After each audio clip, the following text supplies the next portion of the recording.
के लिए गर्व का विषय है। दरअसल भारत ने आज औपचारिक रूप से संभाल ली है G20 की अध्यक्षता। 1 दिसंबर की तारीख है और आज भारत ने G20 की अध्यक्षता को औपचारिक रूप से संभाल लिया। भारत के लिए आज एक महत्वपूर्ण दिन। दुनिया की सबसे बड़ी अर्थव्यवस्था वाले देशों के समूह G20 की अध्यक्षता मिली है भारत को। पिछले ही महीने बाली में G20 शिखर सम्मेलन में इंडोनेशिया के राष्ट्रपति जोको विडोडो ने पीएम मोदी को सौंपी थी अध्यक्षता और भारत अगले 1 साल तक G20 का नेतृत्व करेगा। दुनिया भर से भारत को शुभकामना संदेश भी मिल रहे हैं। इसी सिलसिले में जम्मू कश्मीर सहित 50 बड़े शहरों में होंगी G20 की 200 बैठकें और बताई जाएंगी भारत की 75 वर्ष की उपलब्धियां। दुनिया को दिखाई जाएगी भारत की विविधता में एकता की झांकी। तो G20 के दौरान ये झांकी दिखाई जाएगी। आज प्रधानमंत्री नरेंद्र मोदी ने भी समाचार पत्रों के जरिए व्यक्त किए हैं अपने विचार इस मौके पर, और उन्होंने क्या कुछ खास कहा है। हम मानवता के कल्याण के लिए मानसिकता में बदलाव लाने की पहल कर सकते हैं, पीएम मोदी ने अपने उद्बोधन में ये बात कही है। आज हमें अस्तित्व के लिए लड़ने की जरूरत नहीं है, इस युग को युद्ध का युग होने की जरूरत नहीं है। प्रधानमंत्री ने खास तौर पर इस बात का उल्लेख किया। जलवायु परिवर्तन, आतंकवाद, महामारी जैसी चुनौतियों का सामना हम मिलकर कर सकते हैं। ये खास संदेश G20 देशों को। भारत में भाषाओं, धर्मों, रीति रिवाजों और विश्वासों की विशाल विविधता है। भारत का दुनिया में लोकतंत्र के मूलभूत डीएनए में योगदान रहा है। लोकतंत्र की जननी के रूप में भारत की राष्ट्रीय सहमति किसी आदेश से नहीं बल्कि करोड़ों स्वतंत्र आवाजों को एक सुरीले स्वर में मिलाकर बनाई गई है। आज भारत सबसे तेजी से बढ़ती बड़ी अर्थव्यवस्था है, पीएम मोदी ने जिक्र किया है। हमारा नागरिक केंद्रित शासन मॉडल हाशिए पर खड़े लोगों का भी ख्याल रखता है। प्रधानमंत्री नरेंद्र मोदी ने यह विचार व्यक्त किए हैं। हमने नागरिक नेतृत्व वाला जन आंदोलन बनाने की कोशिश की है। प्रधानमंत्री के ये शब्द जो उन्होंने इस मौके पर खास तौर पर कहे हैं। हमने डिजिटल जन उपयोगिताएं निर्मित करने के लिए प्रौद्योगिकी का लाभ उठाया है। प्रधानमंत्री ने यह बात कही। भारत के अनुभव संभावित वैश्विक समाधानों के लिए अंतर्दृष्टि प्रदान कर सकते हैं। यानी भारत का जो तजुर्बा रहा है उससे हम भारत के अनुभव, ज्ञान और प्रारूप को दूसरों के साथ बांटने के लिए तैयार हैं। प्रधानमंत्री नरेंद्र मोदी ने ये बातें खास तौर पर कही हैं। हमारे सलाहकार संपादक विनोद मिश्र जी हमारे साथ जुड़ चुके हैं इस खबर पर। विनोद जी, आज सबसे पहले तो हम सभी के लिए बहुत ही, जिसे कहते हैं कि गर्व का क्षण है, शुभकामना देने का क्षण है। दुनिया भर से शुभकामनाएं मिल रही हैं। प्रधानमंत्री ने खास तौर पर इसमें राष्ट्रीय जो समाचार पत्र हैं उसमें लेख के जरिए अपने विचार व्यक्त किए हैं। प्रधानमंत्री पहले भी इस पर विचार व्यक्त करते रहे हैं। आज के प्रधानमंत्री के विचार में क्या कुछ नया और खास लग रहा है विनोद जी? लाल जी, जैसा कि अब आप ही अपनी रिपोर्ट में बता रहे थे और प्रधानमंत्री की जो भावना थी उनको जो उन्होंने समाचार पत्रों में उन्होंने व्यक्त किया है उसको उजागर आपने किया है, हाईलाइट किया था। सबसे बड़ी बात यह है कि सचमुच में ये देश के लिए आज एक महत्वपूर्ण दिन है, एक बड़ा, आप कह सकते हैं कि बड़ा दिन है जो भारत G20, मतलब G20 का मतलब हम लोग इस तरह समझ सकते हैं कि दुनिया के 20 सबसे आर्थिक रूप में व्यवस्था जिनके हाथों में है, जो जियो पॉलिटिक्स को प्रभावित करने वाले देश हैं, उनके ये ग्रुप जो है उनकी समूह की अध्यक्षता आज भारत के हाथ में है। आज से 1 साल तक भारत को अपनी उनकी मौलिकता है, भारत की अपना जो एक्सपीरियंस है, भारत की जो अपनी खूबी है उसको उसमें साझा करना है, उसमें शामिल करना है। उसी बात को पीएम एक तरह से अपने उस आर्टिकल में उल्लेखित कर रहे थे। लाल जी, ये कितना बड़ा दिन है आप ये समझिए कि जम्मू कश्मीर से लेके कश्मीर से कन्याकुमारी तक आप कह सकते हैं, कश्मीर से कन्याकुमारी तक 50 जो देश के बड़े शहर है उस बड़े 10 शहर में 200 से ज्यादा मीटिंगें होनी है। इस मीटिंग के जो पॉलिटिकल मायने होंगे वो अलग है, लेकिन दुनिया के वो देश के सारे लोग वो दुनिया के सामने में भारत की जो ये विविधता है, भारत की जो विविधता और सांस्कृतिक विविधता के साथ साथ भारत के जो एकता के सूत्र है वो भी सारे दुनिया के सामने में होगी। तो ये इतना बड़ा इंपॉर्टेंट है, ये इसलिए हम लोग इस बात को कह रहे हैं कि आपको दुनिया के सामने में आप क्या दे सकते हैं। जब प्राइम मिनिस्टर कहते हैं कि ये, मुझे लगता है कि शायद ये भारत को ये 17वीं बार ऐसा है, ये अध्यक्षता का उनको 17वीं के फेज में उनको G20 का ये मिला है। अब उस अध्यक्षता में उन्होंने भारत का आज का स्लोगन देखिए कि जब भारत का स्लोगन उस स्लोगन पे आधारित है वसुधैव कुटुंबकम का, जो एक धरती एक धरती का एक परिवार है और एक परिवार का एक भविष्य है जी। ये स्लोगन से ही स्पष्ट है कि भारत अपने उस प्राचीन वैभव जो भारत गुरु के रूप में अपने को आदर्श स्थापित है, कि भारत अपने को कहता रहा है कि विश्व गुरु भारत है, तो विश्व गुरु भारत के सामने में एक भी बड़ी चुनौती है कि विश्व गुरु भारत को एक पूरे पृथ्वी को एक परिवार के रूप में लाके परिवार लोगों की पूरे पृथ्वी के जो लोग हैं उनकी एक समस्या को अपनी समस्या मान करके उनको एक किस तरह से साझा करें। इसलिए प्राइम मिनिस्टर कहते हैं, प्राइम मिनिस्टर मोदी कहते हैं कि हम लड़कर किसी समस्या का समाधान नहीं कर सकते, हम मिलकर किसी समस्या को समाधान करते हैं।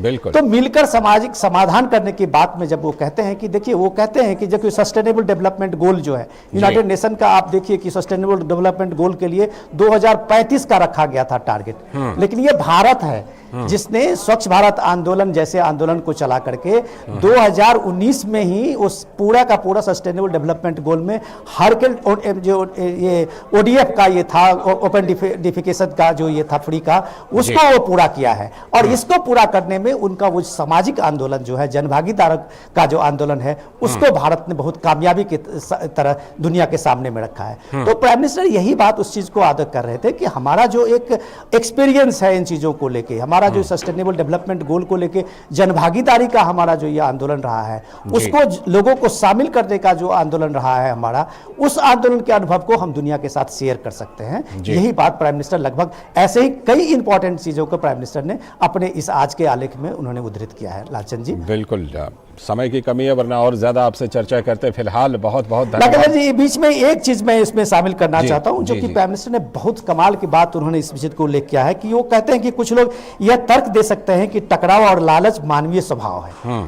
मैं इसे असहमत हूं। अगर मनुष्य स्वाभाविक रूप से स्वार्थी है तो सभी के मूलभूत एकात्मता की हिमायत करने वाली इतनी सारी आध्यात्मिक परंपराओं के अस्थायी आकर्षण को कैसे समझा जाए। बिल्कुल। तो वो ये कह रहे हैं कि हम जब ये कहते हैं दुनिया आज युद्ध के कगार पे है, तो उन्होंने कहा कि ये दौर जो है युद्ध का नहीं है, ये दौर जो है वो आपसी तालमेल से, आपसी सहभागिता से, आपस में बैठ करके सारी समस्याओं का हल हो सकता है। इसलिए हम यह कह के इसको खारिज नहीं कर सकते हैं कि मानवीय स्वभाव के कारण ये लालच है और मानवीय स्वभाव के कारण ये टकराहट। बहुत बड़ा पैगाम है और बहुत बड़ा पैगाम है दुनिया के लिए। और जिस तरह से कि भारत को ये मौका मिला है विनोद जी, अपनी सांस्कृतिक विविधता को दिखाने का, अपनी जो भारत की जो कुछ भी विशेषताएं हैं, खासतौर पर प्रधानमंत्री ने लोकतंत्र, जन आंदोलन और समावेशी विकास का जिक्र किया है जो भारत ने हासिल किया है।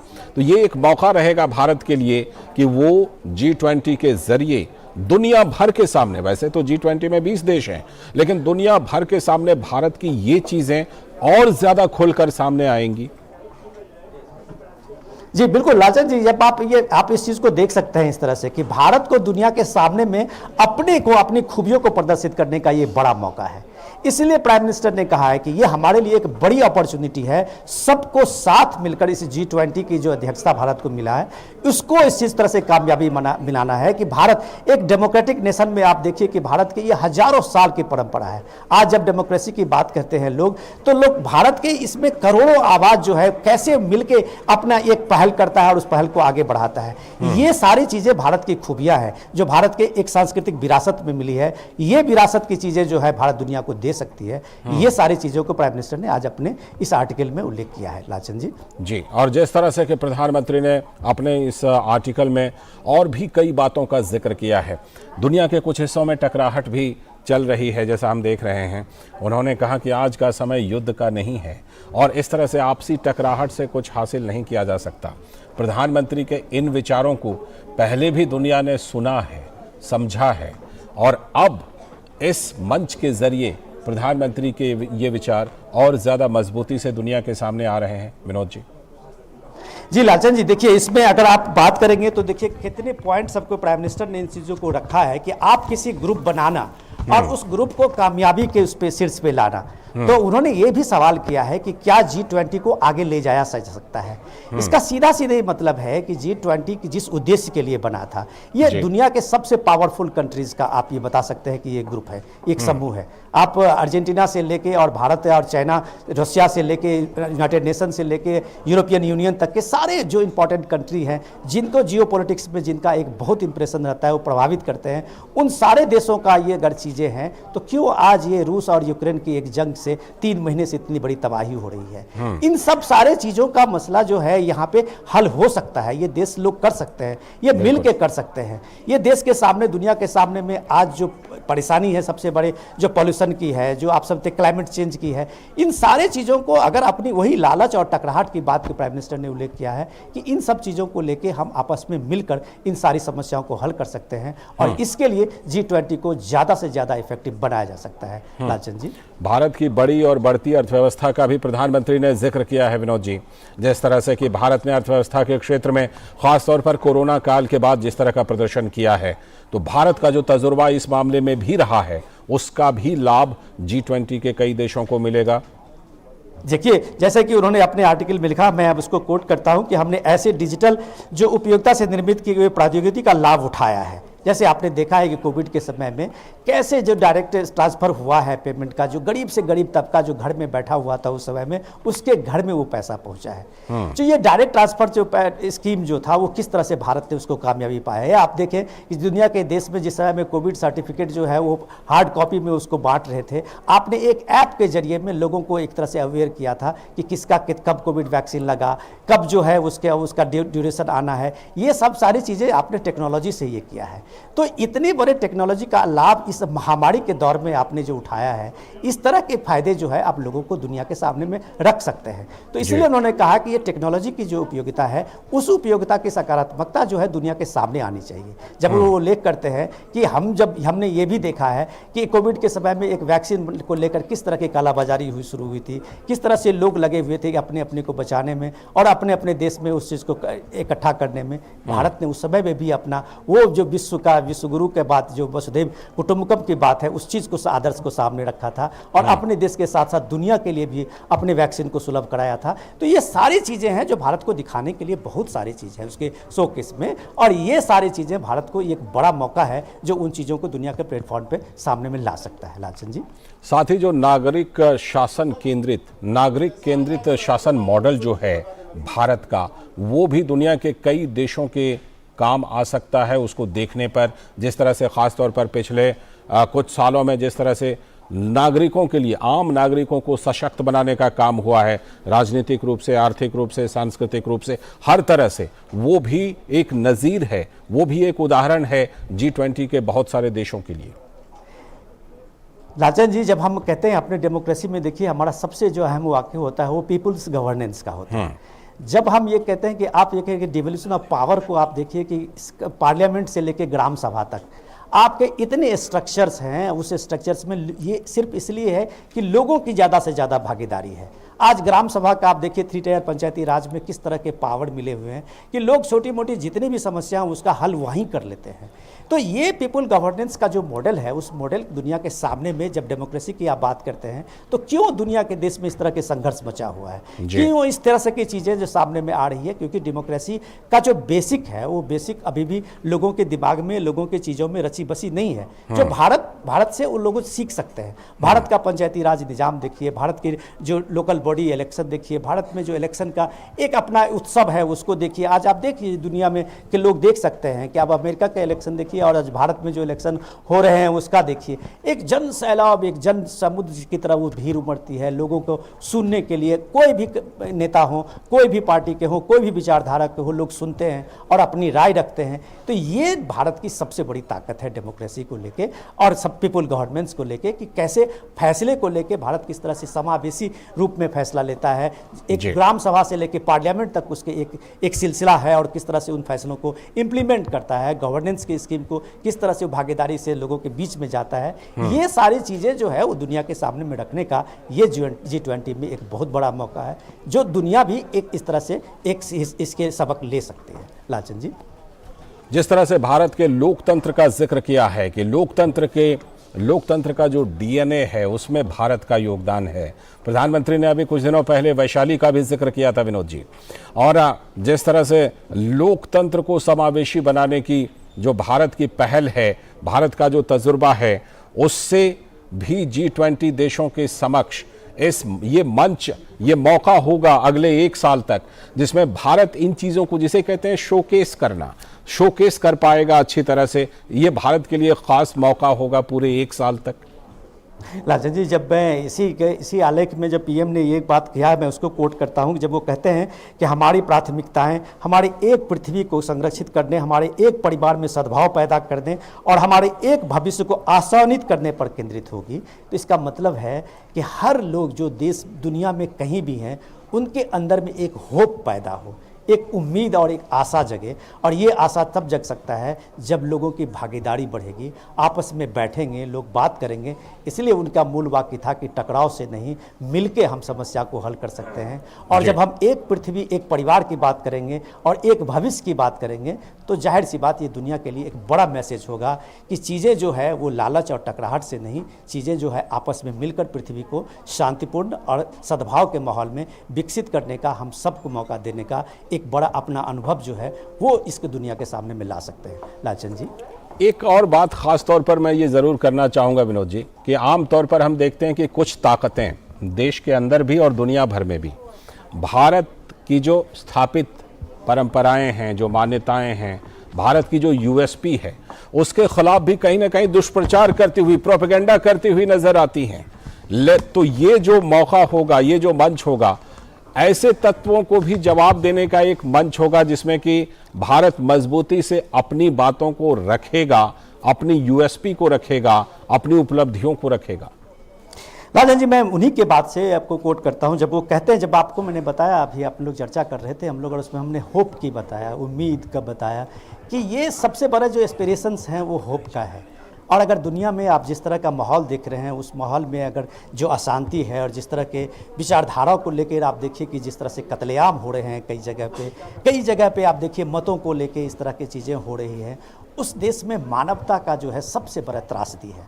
और इस पूरे आलेख में पीएम का जो फोकस है वो ह्यूमैनिटी पे है जी। अब पूरे आलेख में उन्होंने मानवता को बचाने, मानवता को पल्लवित पुष्पित करने पे पूरा अपना ध्यान केंद्रित किया है। जब वो कहते हैं कि आप अपनी सुनिए कि हमारे आने वाली पीढ़ियों में उम्मीद जगाने के लिए हम बड़े पैमाने पर विनाश की हथियारों को पैदा होने वाली जोखिमों को कम करने और वैश्विक सुरक्षा बढ़ाने पर सर्वाधिक शक्तिशाली देशों के बीच एक ईमानदार बातचीत को प्रोत्साहन प्रदान करेंगे जी। ये पहल है। अगर ये पहल करते हुए आप अगर देखेंगे, भारत जो एक स्टेट्समैन का अपना एक रखता है, आज की देखिए आप 5वीं सबसे बड़ी इकोनॉमी भारत है, तो भारत की इस बात को, भारत के इस मंच को दुनिया में असरदार साबित हो सकती है। जब आप कहेंगे कि दुनिया में जो ये जखीरा बन रहा है खतरनाक हथियारों का, उसको कम किया जाए, मानवता को आप प्रश्रय दें, मानवता के लिए आप सब काम करते हुए दिखें, तो निश्चित रूप से भारत की ये जो भूमिका होगी वो दुनिया के सामने में एक आदर्श बनेगा। राजन जी, जिस तरह से अभी वैश्विक माहौल की अगर हम बात करें, कोरोना के बाद पूरी दुनिया जो है वो अर्थव्यवस्था के रूप में अगर देखें हम आर्थिक तौर पर, तो उभरने की कोशिश कर रही है।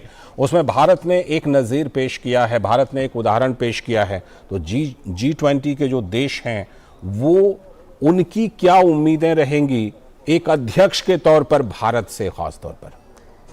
देखिए लालन जी, इस G20 में आप ये देखिए कि सबसे विकसित देश भी हैं सारे, और इसमें विकासशील देश भी है, और इसमें जो एस्पिरेशंस हैं सबके लेवल अपना अलग अलग है।